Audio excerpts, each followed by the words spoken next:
Hey everyone, we wanted to give you a quick video on how to hold the pads. We've got a lot of pictures coming in and some videos coming in, siblings working together, parents working with kids, and that's great. And I know that some of you guys have shields like this or handheld paddles, and we just wanted to give you a quick video to go over the best way to hold these to develop whoever you're holding for, to develop their technique.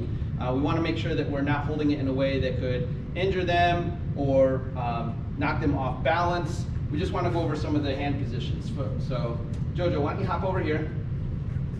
If you've got one of these, there's a lot of straps.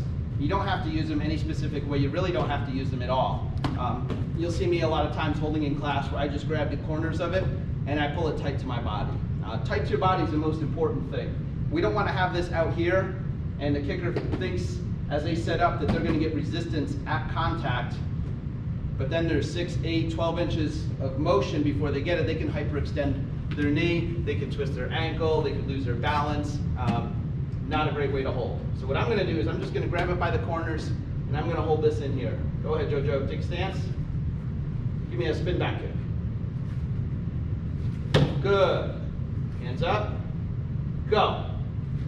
Good. So when you're holding for them, you also want to make sure that they can hit, and even if they're super small, they should be able to penetrate through the padding a bit. We don't want to set up to where, put your foot out. We don't want to set up to where the leg is fully extended and just touching. I actually want to set up, bend your leg, so that they're hitting here and they're able to push all the way through, either move me back or squish the pad. Okay, let's do a side kick. Set up, side stance, hands to guard, step up and side kick up. Good. Again, hands up, and kick. All right, one more time on the spin back kick. Go ahead. All right, so if we're holding these pads, you can hold them in place. I can move around like we're sparring. Let's do one where I'm sliding to you. Ready, hands up, you're gonna stop me with a side kick. Slide in. So that's your sparring drill to stop a charging opponent. You're moving around, and I wanna move in with my whole body. Again, don't wanna put my hands out like this, give them a false sense of where that impact is going to be, and then they end up hyperextending their knee. All right. Next type of pad. Kicking paddles. This is probably the pad that we use 70, 80, 90% of the time when we're working in class. We can use these type of paddles for just about anything. If you've got one of these, you can do the same thing. Set up sideways. All right. Side kick.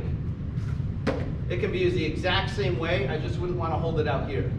You usually see us using these for roundhouse kicks. Stand right here, Jojo. I'm going to look at the camera.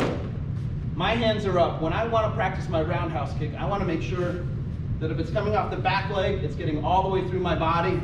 And if I'm using my front leg, then again, I'm kicking through that center line where my hip is here, and I want the kick to finish over here. The biggest problem we see when people are holding pads is that they're holding them at angles that is not realistic, and it's not really what I want to train my body to get used to. I want to train my body to hit a target that's here and then follow through and finish all the way through the target. So the way we do that is if I'm standing with my feet under my shoulders, I wouldn't hold the pad here, I'd hold it diagonal. So my right hand will go to my left shoulder, or my left hand would go to my right shoulder, and whoever I'm holding for is going to be lined up right down the center of my body. That way they can kick through. Okay, so let's show that, Jojo. Sparring stance. So I'm here. I'm not going to hold the pad over here. I'm going to hold it right out in line with his back leg. Go ahead. Roundhouse. 1. Let's get a hands up. Kick. Good. Hands up. Kick. All right, switch feet. Move back a little bit. Let's show them front leg kick. Hup. Skip in. All right, skip in. Hands up, fast kick. Go. Good. One more. Hup. All right. So, the second thing we can talk about when we're holding these pads is that I never point the pad at whoever I'm holding for, my partner. I'm never going to point it here. I'm always going to have this 90-degree position from the pad to my hand, through my wrist, and my arm. And that does two things. Slide over here, bud. If a kick travels too far and they're too close to me, it's gonna miss. That's normally the mistake that happens. It's not kicking too high or too low, it's not judging distance properly. if I point here and that kick comes long, I'm getting kicked in the hands all day. So what I want to do is hold this pad up and down. Let me see your foot real slow. We're going to balance. So if JoJo misses the pad, he's way out here. He'll make contact with his shin. If I held it this way, he'd be hitting my hand and either hurting my fingers or my fingernails would be hurting him. So we want to have that here. The other piece of that puzzle is that's where my wrist is the strongest. I'm not strongest here. I'm going to be strong in that fist punching position. Here, all I'm doing is bending my elbow and rotating down. So I want to be here. For all my siblings that are out there, if you're working with your older brother, older or younger sister, and you have your hands up here, we're training each other to hold these pads just as if we were in our sparring position. So if I'm working with JoJo, I might start out here for warm-ups, but as we move along in our workout, I'm going to have the pads here, and I'm going to hold them like I'm in my guard. Ready? Get it. Boom. Ready? Get it. Boom. I switch feet. Again, this is my guard. My hands are in their natural position. Go ahead. Miss. Ready? Go ahead. A little higher.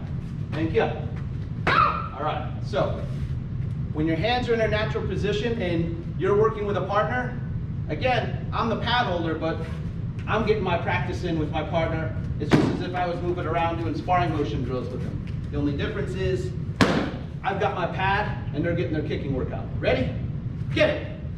Nice. Now, the other one we'll talk about, where are you going, bud? Hop over here. The other one we'll talk about, again, having to do with your wrist, is the axe kicks. And it's real simple. If you're going to set up in front stance for axe kick, I do not want to hold here. My wrist does not like to bend this way. If I'm going to hold the pad for somebody, I don't want to hold here.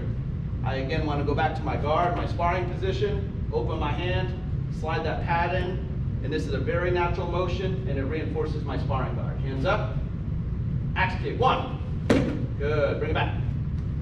Axe kick 2, yeah. Last one, loud one, yeah. All right, steady up. Kumye. So, the most advanced way we hold, or the most advanced kick that we typically use these for, is going to be our hook kick. And you'll see us holding them out here, not totally straight, but really like this. And that trains the kicker to do 2 things. Get their foot up to the correct target and the right height, and then also follow through with that motion. A hook kick is supposed to go all the way through side to side. Joey, I want you to stand here with your back to the camera, and we're going to do a just step up hook kick. So if I have 2 pads, I'm going to hold them about 6 inches apart. I'm going to put them about shoulder level. Front leg hook kick. Go ahead. Boom. And the job of the kicker is to get through all of them. If I only have 1 pad, I'm going to line that up right with his shoulder in the middle of his body and make sure he kicks all the way to the other side. Go ahead. Good. Again. Good. Now, spinning hook kick. Same idea. Side stance. Which leg do you want to use? That one. Okay. So, side stance, I'm going to line it up with his shoulder, and he's going to spin and try and get all the way through. Go ahead. Good. So my hand is again in this position, lined up with the center of his body. Go ahead, 1. All right, now 1 from over here with the key up. Hands in guard. And key up. Nice. Good balance. Steady up. And kumye. Good job.